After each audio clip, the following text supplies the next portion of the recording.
if lisod sa imo karon i-picture out nga naaday kay maayo nga Papa God in heaven, then understand the truth that yes, nag-fail ang imong Papa here on earth. Yes, imong Papa dili siya maayo nga provider, tapulan siya, nagbisyo siya, nangabit siya, whatever, unsay gibuhat sa imong amahan. But ang truth is that naa kay Father in heaven nga nag-provide for you.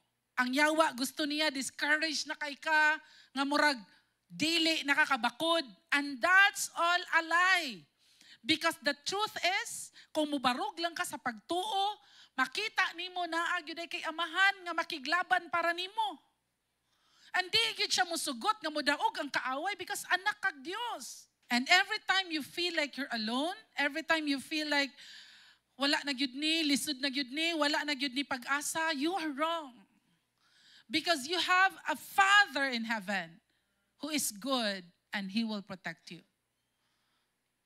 Maybe for now, tan-aw nimo, uy, murag didaog man ang kaaway. But ang tinuod igsuon, because anak kag Dios, dili gyud siya magmadaogon. You know, the goodness that you've done today, abi ra nimo wala ra na, but your children's children will be able to be blessed. Tanan igsuon. Wala nakita ang Dios. Kana bitang in spite of the bad that happened to you, you remain good as a person. Ang moani ana imong pamilya, og imong mga apo, og ang lineage nimo igsoon. And as a Christian today, you have to stand and learn to defend not other people, not even your religion, not even whatever, but to defend your mind and your heart. Sa tanan nga madunggan nimo in social media, and even your friends who would say that what if God is good, why am I suffering? If God is good, nganong na-rape man ko? If God is good, nganong nangabit akong bana? If God is good, nganong napobre mi? Nganong nailad mi? Nganong nawala among money? If God is good, asa man siya, nganong wala man ko niya gisave? The same with Joseph. His own brothers, maoy nagpapatay niya, maoy gusto nga mawala na siya. Yang own brothers mo ay nagpahimo niyang slave sa Egypt. And in Egypt, napriso siya, even if wala siya sala.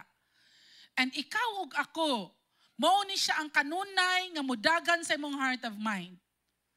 That your friends or social media will tell you, why would a good God allow pain?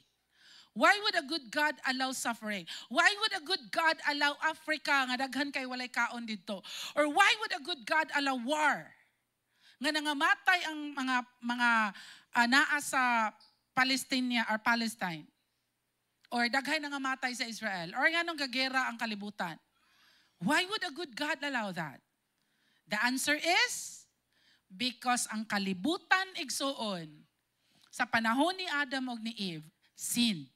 And sin entered into the world. And the world and the people in it are not afraid to do sin. Dili kabubuton sa Dios nga mag-suffer ka. Dili kabubuton sa Dios nga naa ka anak nga pamilya or siya imong papa ug mama. But ang imong papa ug mama decided nga buhato na nila. Imong papa nag-decide na mag-drug siya. Imong papa nag-decide na mangabit siya. Imong mama nag-decide na magsugal siya. Imong mama nag-decide na biyaan ka. Or imong papa nag-decide na biyaan ka.